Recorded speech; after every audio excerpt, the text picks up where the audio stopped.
नमस्कार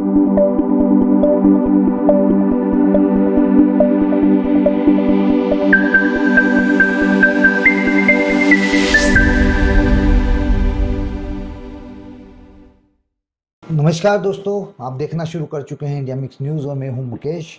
आज हम बात करेंगे रतलाम जिले की दो विधानसभा सीटों की, रतलाम शहर और जावरा विधानसभा। ये दोनों की बात हम एक साथ इसलिए कर रहे हैं क्योंकि आज जो हमें खबर मिली है हमारे सूत्रों के हवाले से, ये दोनों सीट आपस में लिंक हो रही है। जी हाँ, देखिए, इसको समझना पड़ेगा कि सबसे पहली खबर जो आ रही है वो है रतलाम शहर से। रतलाम शहर से चैतन्य कश्यप के अलावा जो टिकट के दावेदार हैं उनमें पूर्व महापौर और वर्तमान में आरडीए के अध्यक्ष अशोक पोरवाल का नाम ऊपर चल रहा है। ठीक, और जावरा की बात करें तो वहाँ से राजेंद्र पांडे जो वर्तमान विधायक हैं, इनके अलावा के सिंह जो पूर्व में कांग्रेस के नेता थे लेकिन सिंधिया गुट से माने जाते थे और सिंधिया के बीजेपी में आने के बाद वो भी बीजेपी में आ चुके हैं, उन्होंने भी अपनी दावेदारी मजबूती के साथ जावरा के लिए पेश कर दी है। और कहा जा रहा है कि सिंधिया भी उनके टिकट के लिए प्रयास कर रहे हैं। अब ये दोनों चीज़ें इसलिए आपस में लिंक हो रही है क्योंकि वर्तमान दोनों विधानसभा सीटों में जो वर्तमान विधायक हैं, इन दोनों को शिफ्टिंग एक ही जगह करने की चर्चा चल रही है। वो है मंदसौर लोकसभा सीट।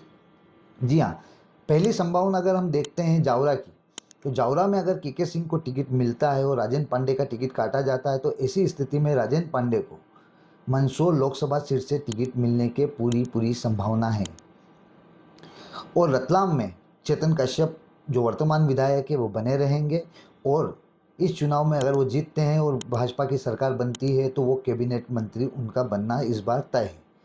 लेकिन अगर संभावना दूसरी बनती है, जिसके भी पूरी संभावना हमें नज़र आ रही है कि मान लीजिए कि अशोक पोरवाल इस बार टिकट लाने में कामयाब होते हैं और चेतन कश्यप को टिकट नहीं मिलता है, ऐसी स्थिति में चेतन कश्यप को मंदसौर लोकसभा सीट से टिकट दिया जा सकता है और वो केंद्र की राजनीति के लिए आगे जा सकते हैं।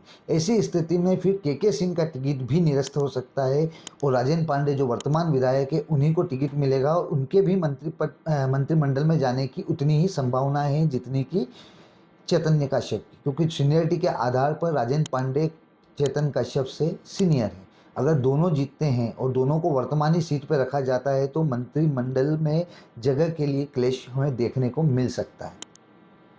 दूसरी संभावना आ रही है कांग्रेस की तरफ से भी, हम चर्चा कर लेते हैं। जावरा विधानसभा सीट के ऊपर डीपी धाकड़ सबसे प्रबल दावेदार माने जा रहे हैं। यूसुफ कड़पा भी टिकट मांग रहे हैं और हमीर सिंह जी भी टिकट मांग रहे हैं, लेकिन सबसे प्रबल दावेदार के रूप में डीपी धाकड़ को देखा जा रहा है। और डीपी धाकड़ के अलावा जो टिकट की मांग की जा रही है वो है करणी सेना के पूर्व प्रदेश अध्यक्ष जीवन सिंह शेरपुर का नाम भी प्रबलता से आगे आ रहा है। और जीवन सिंह शेरपुर चूँकि काफ़ी समय से करणी सेना में सक्रिय और वर्तमान में वो राजनीति में सक्रिय नज़र आ रहे हैं, उन्होंने कांग्रेस से अपने टिकट की मांग की। अगर कांग्रेस उनको टिकट देती है तो ये मान के चलें कि कांग्रेस के अंदर भी गुटबाजी हो सकती है और अगर नहीं देती है तो ऐसी स्थिति में भाजपा को कहीं ना कहीं फ़ायदा साफ तौर पर नज़र आ रहा है कि भाजपा को फ़ायदा हो सकता है। कारण ये है क्योंकि जीवन सिंह शेरपुर वही व्यक्ति हैं जिन्होंने मंच से भाजपा का बहिष्कार करने की अपील करी थी, जो भाजपा को नुकसान पहुंचाने के लिए कुछ भी करने को तैयार थे।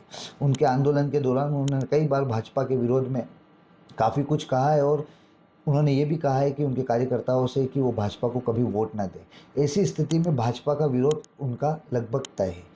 लेकिन अगर उन्हें कांग्रेस से टिकट मिल जाता है तो ऐसी स्थिति में भाजपा के लिए राह आसान नहीं होगी। लेकिन अगर कांग्रेस उनका टिकट काट देती है और डीपी धाकड़ को टिकट देती है तो ऐसी सूरत के अंदर उनके पास ज़्यादा विकल्प नहीं रहेंगे भाजपा को डैमेज करने के, क्योंकि वो कांग्रेस को भी नुकसान पहुंचाने की नीयत रखेंगे और भाजपा को भी नुकसान पहुंचाने की नीयत रखेंगे। ऐसी स्थिति में भाजपा के लिए फ़ायदेमंद हो सकता है उन्हें टिकट ना मिले। लेकिन कांग्रेस इसके ऊपर अभी मंथन कर रही है। हमारे अंदरूनी सूत्र हमें बताते हैं कि उनका नाम भी इस बार डीपी धाकड़ के साथ जावरा के प्रबल दावेदारों में चल रहा है। वहीं रतलाम कांग्रेस की बात करें तो यहाँ पर पहले विधायक का चुनाव लड़ चुके पारस सकलेचा दावेदार हैं, महापौर का चुनाव लड़ चुके मयंक जाट सबसे बड़े दावेदार है। इसके साथ ही एक तीसरा नाम है प्रभु राठौड़ का, जो वर्तमान में सामाजिक कार्यों में काफ़ी सक्रिय हैं और अपने टिकट की दावेदारी भी पूरे दमखम के साथ रख रहे हैं। ऐसी स्थिति में इन तीनों में से किसी भी व्यक्ति को अगर टिकट मिलता है तो भाजपा के लिए राह आसान नहीं होगी। मयंक जाट पे कुछ प्रकरण है, अगर उन प्रकरणों का अनुसार कुछ कानूनी रास्ता निकल आता है तो कांग्रेस निश्चित ही उन्हें टिकट देगी, ऐसा हमारे सूत्रों का मानना है। अगर उनका टिकट होता है, क्योंकि महापौर के चुनाव में भी उन्होंने भाजपा को कड़ी टक्कर दी थी, और अगर उन्हें विधायक का टिकट मिलता है और चेतन कश्यप अगर मान लीजिए सांसद के लिए शिफ्ट होते हैं और अशोक पोरवाल अगर आते हैं, तो ऐसी स्थिति में यहाँ पर प्रतिस्पर्धा काफ़ी बढ़ जाएगी और बहुत कांटे की टक्कर हमें देखने को मिल सकती है। अब राजेंद्र पांडे या चेतन कश्यप, एक व्यक्ति हमें सांसद के रूप में नज़र आ सकता है और एक व्यक्ति हमें कैबिनेट मंत्री के रूप में नज़र आ सकता है।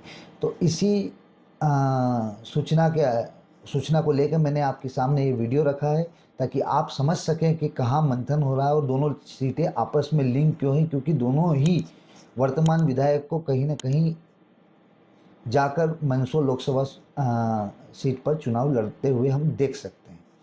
आगे का अपडेट हम आपको लगातार देते रहेंगे, लेकिन आप हमें ये ज़रूर बताइएगा कि आप क्या मानते हैं कि रतलाम चेतन कश्यप को सांसद का टिकट मिलेगा या राजेंद्र पांडे को मिलेगा, या इन दोनों में से मंत्री कौन बनेगा। हमारी नज़र इस पर पैनी नज़र बनी हुई है, हम आगे भी इस पर आपको अपडेट देते रहेंगे। धन्यवाद।